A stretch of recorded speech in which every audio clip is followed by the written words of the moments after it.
He's my roommate. Hello, everybody. I consider this a treasure. Who are you? Who are you? My name is Gino, and I'm a lot more than an addict.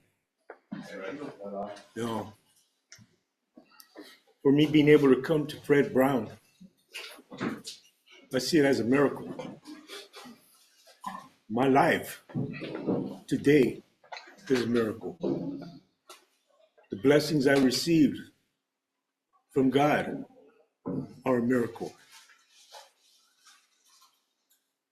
And it's hard to say that through my many years of experience,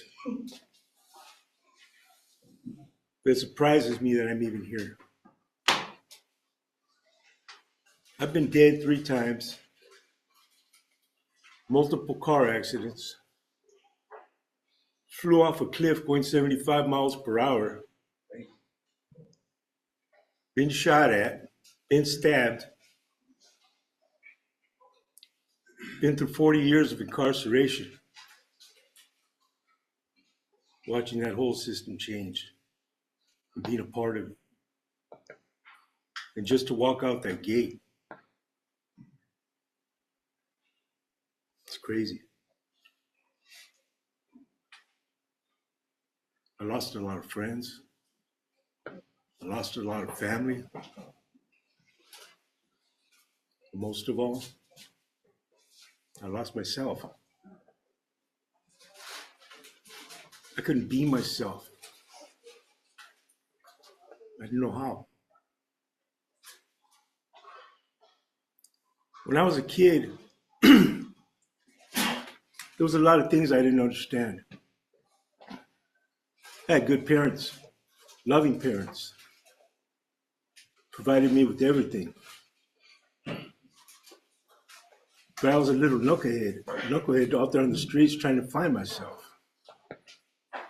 I lost myself. I tried to find people to love and hang out with, people that cared for me. I found drug addicts, gang members. And even though I've never been a gang member, it's the same shit, man. I live in the middle of East LA for the part that I was out there. I can't even say for most of my life because most of my life has all been spent in prison and incarceration.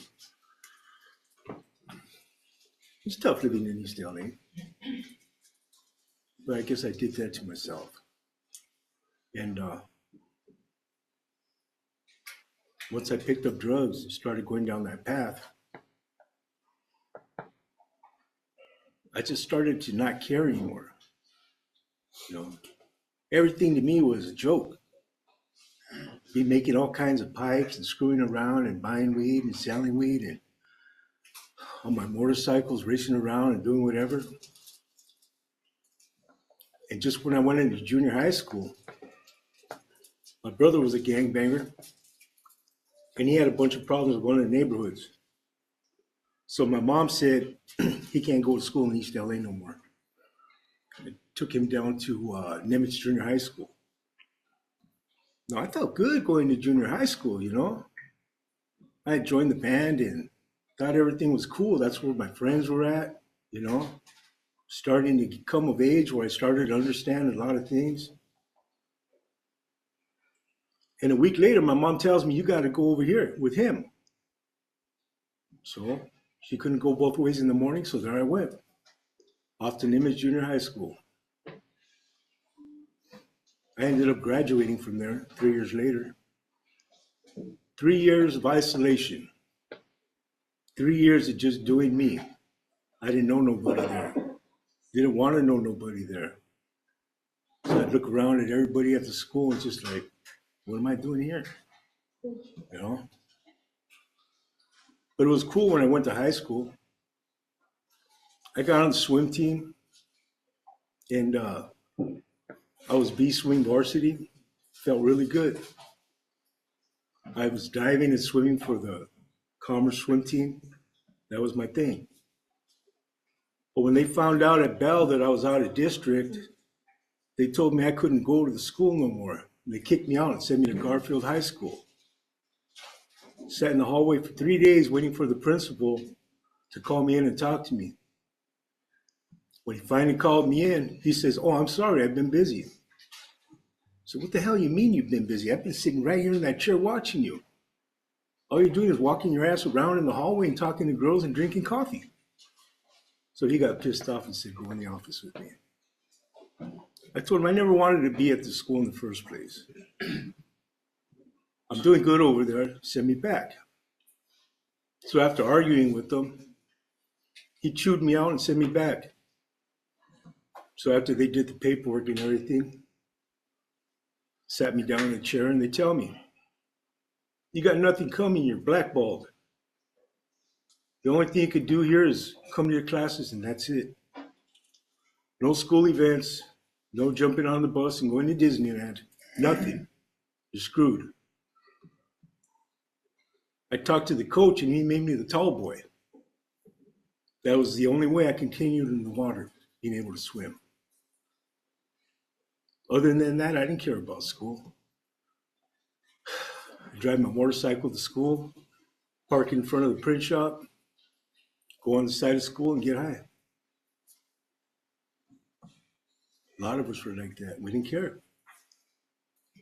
One of us even died, drinking so much. So I screwed up again. Then one day, I heard about this new stuff going about the neighborhood. It's called PCP. And my friend told me, "Hey, go get one. They're giving me one for free." So I went and picked it up and we smoked it up on top of the bridge. Couldn't get down. Cops took us down like this with the handcuffs. I mean, we were handcuffed, but they had the old batons they used to use. I went in front of the judge and the judge tells me, "You're going to go to school across the street. We've got something called a SEA program. It's the last step before, prison or death," basically the way he put it. So I went. I seen 2 girls come out, and I was like, "Damn, I want to go here," And I did. One of them girls became my baby's mama. Together for 4 years. We were in a car accident. I don't know what the hell she told the judge and everybody else. I did a 28-month sentence. And when I got out, I had some gate money and the money that I saved up. And I wanted to go see her, so I said, "Oh, I'm going to go surprise her in court." Because I know there was a court date that we had to attend. But she didn't know I was there. I didn't know she was right in front of me. She lit up the Virginia Slim cigarette. And I looked in her eyes, I said, "Damn." She was from here to there. I walked over to her. And she says, "They should have gave you life. They should have kept you." And I looked at her and I said, "You know what? I'm here for my daughter. Not for you. If this is the way things are, I'm fine." Judge ended up chewing me out. Didn't grab me any kind of custody, nothing.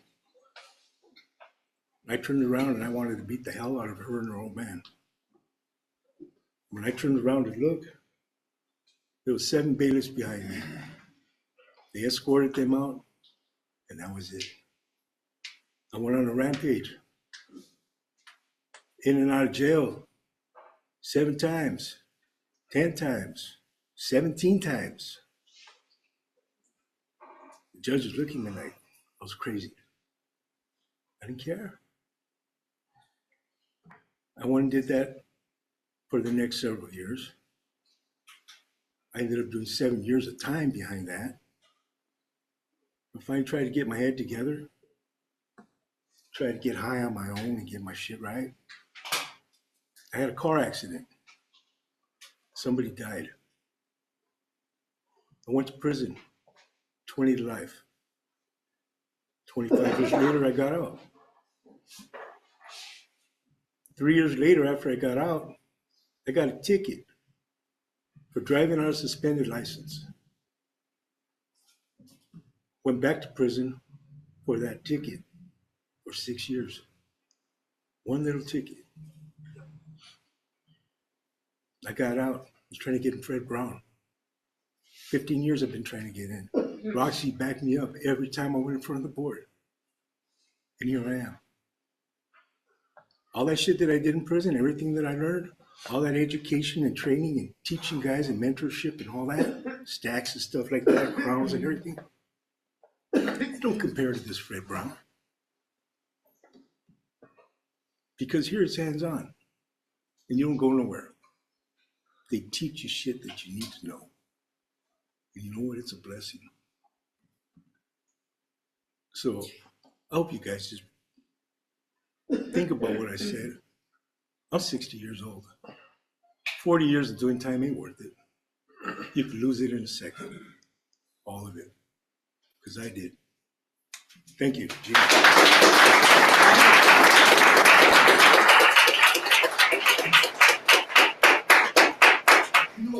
Yeah.